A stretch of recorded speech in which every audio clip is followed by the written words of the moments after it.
example, the great novel of Streichen, your portrait of Charlie Chaplin. You look at that portrait and you ask yourself, is that art or just a photograph of Charlie Chaplin? There's something different about it. There's something unexpected. There's something that isn't quite in the ordinary experience, but it's related to ordinary experience. Another example comes also from the pop art era, and that has to do with comic books. So the great artist Roy Lichtenstein made the canvases where you had the same kind of visual impact that a comic book had. People, bubbles coming out of their mouths, things being said, and things very much apropos of what comic books talk about: love, loss, a kind of soap opera story. So art is connected to what we experience every day, but it represents some kind of transformation of the everyday, something that is not actually entirely real. It can't be found by locating it. It requires human intervention. It is the fingerprint, if you will, of our existence in the world that has its impact on things we transform through use of our imagination. It is always the case that there is some aspiration, some insight, something that happens in the transformation of the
figure painting that may actually not qualify, in our view, as art, not because of the prejudice, but because actually there's something different between a finger painting of a child and what Jackson Pollock does. One of the important things about what makes a work of art is the power of the human imagination to predict something. Although there have been strong traditions of art that are random, people believe in randomness, or happenstance, or chance.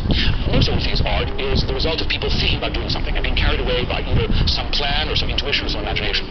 So the child's finger painting is probably distinguishable from Jackson Pollock by its structure, its composition, its intent, its design.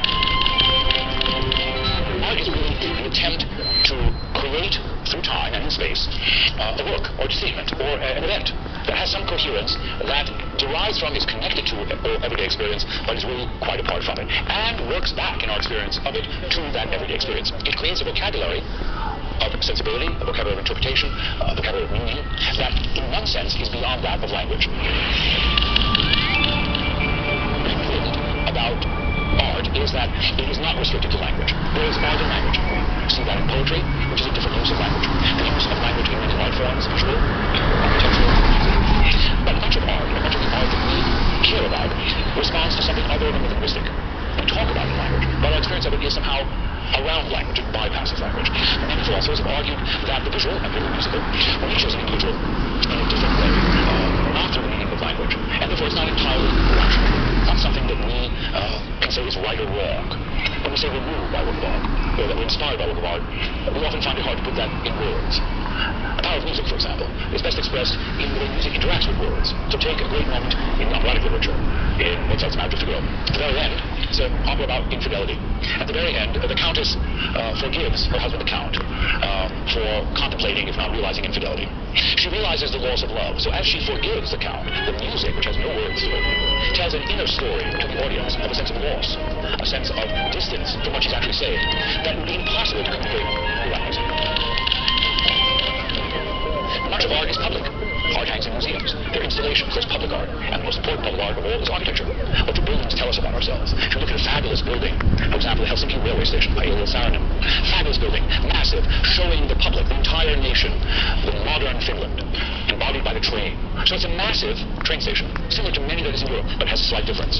It speaks to its public by making it much lower and flatter, so the relationship of the individual to the massivity of the railway station is not imposing.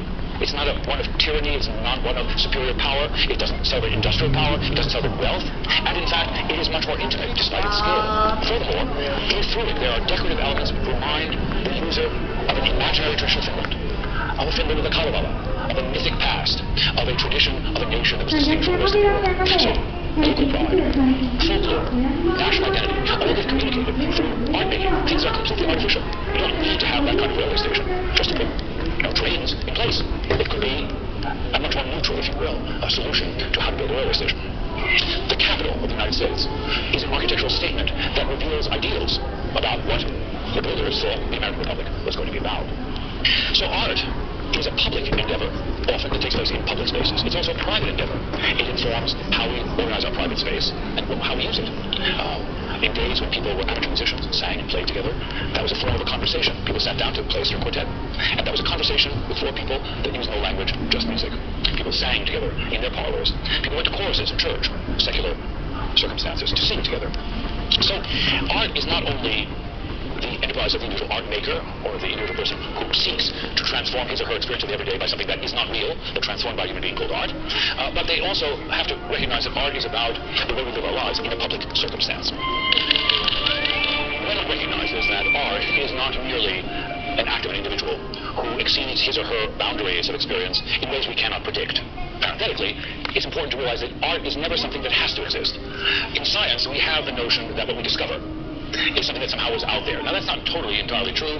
The way we describe it, our conception of nature and of the world and the laws of nature, affects how we understand it and use it. But there's a correspondence theory. There's some evidence we have to show that the way we describe it, the theories that we have to describe it, actually are true. And there's some evidence.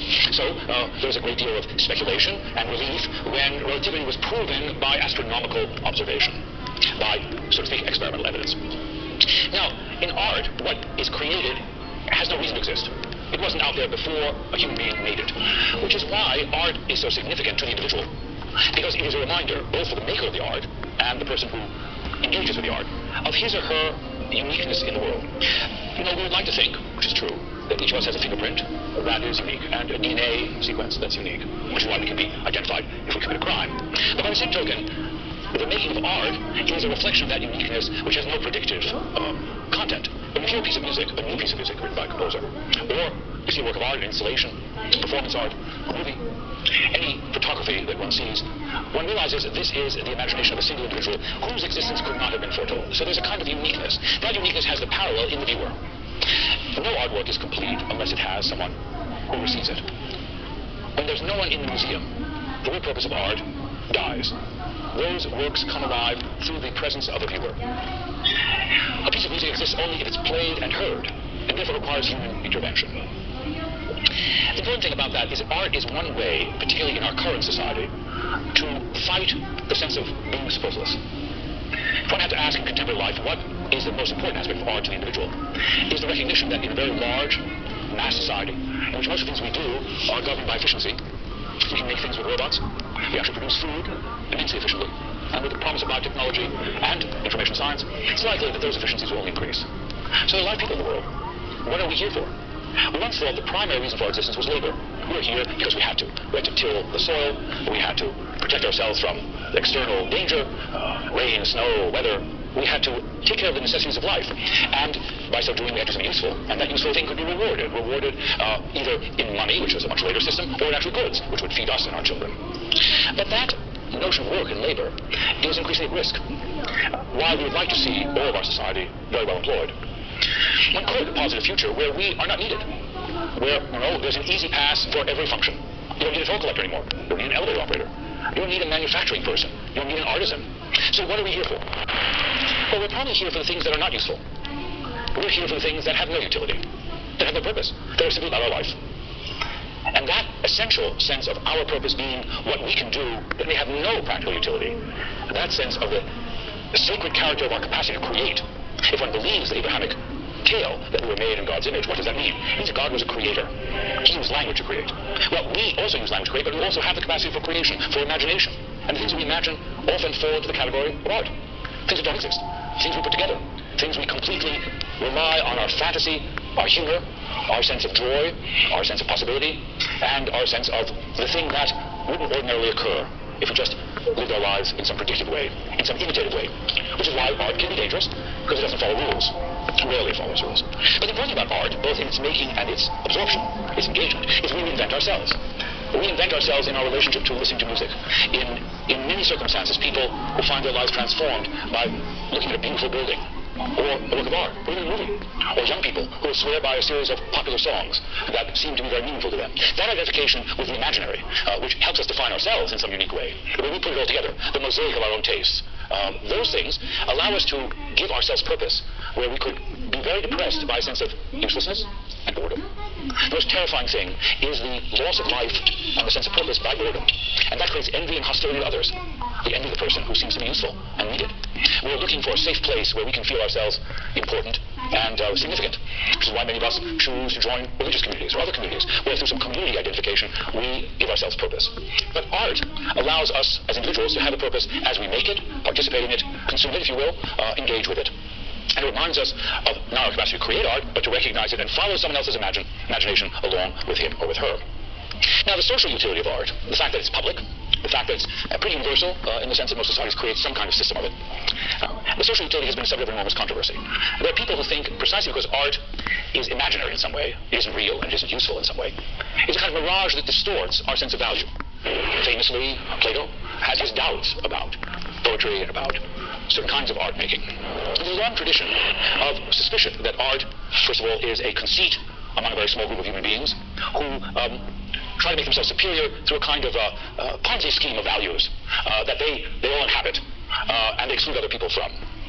It's a Ponzi scheme because it really has no value at the end of the day. This notion of art is particularly prevalent in democratic societies, which is why, for example, in the United States, there is really no public subsidy of the arts. Because people will say, look, you think it's art, I don't think it's art, and these artists are not really useful, why should we support them? And art is really a matter of taste, so it's no different from clothes buying. Classical music is so important, it should pay for itself. And people like it, should buy it. People like that painting on the wall, and they want to pay $5 million for it. I'm just as happy with a 10-cent poster I can buy down the street.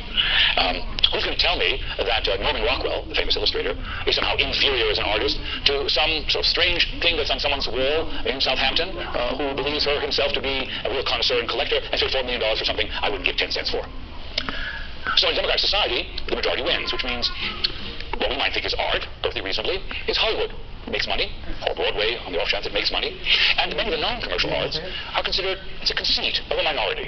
It's one's own private religion.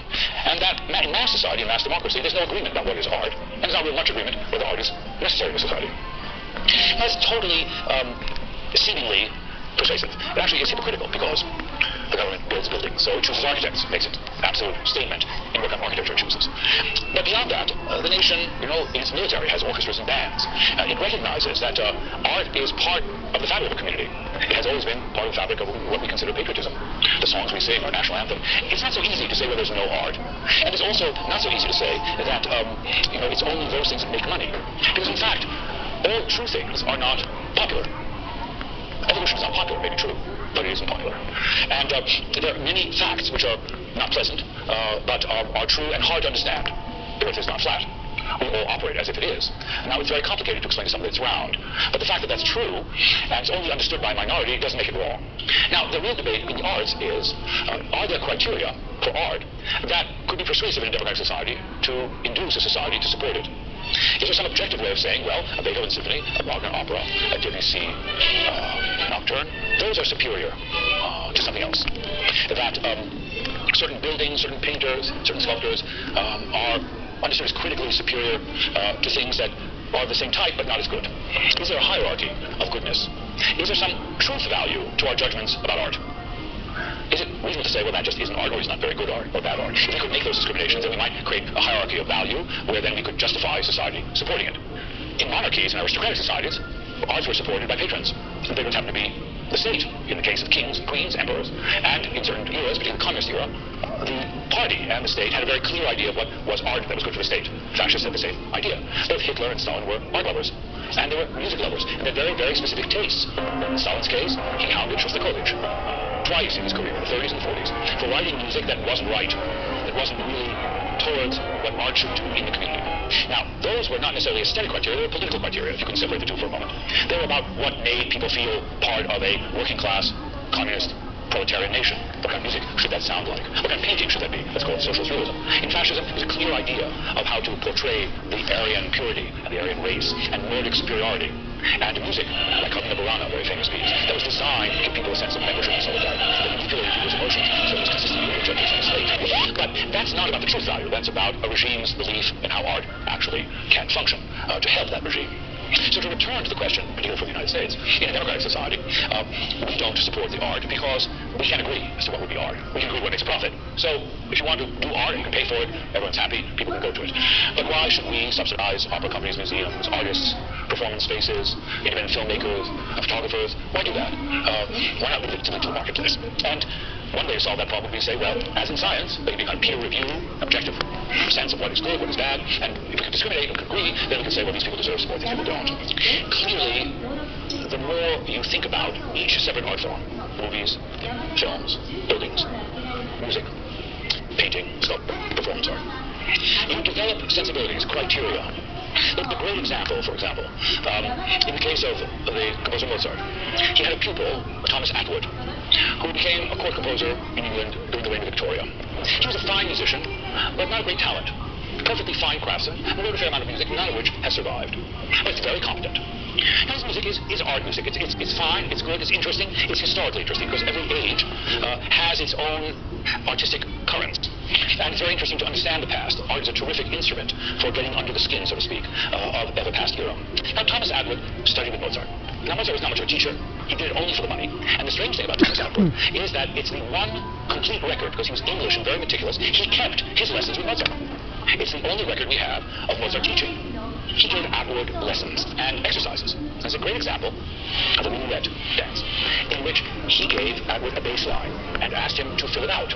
During one line, he had to fill it out, give melody. So he gave him a bass line, a kind of foundation, which to write the minuet, to dance in 3 meter. And the fascinating thing, when Mozart was correcting it, he made slight changes.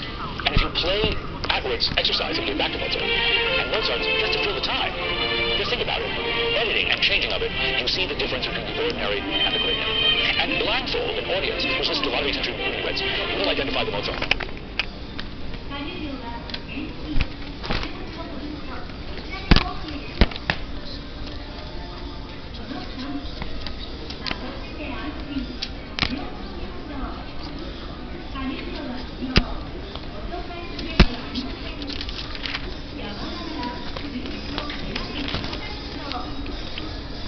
Go.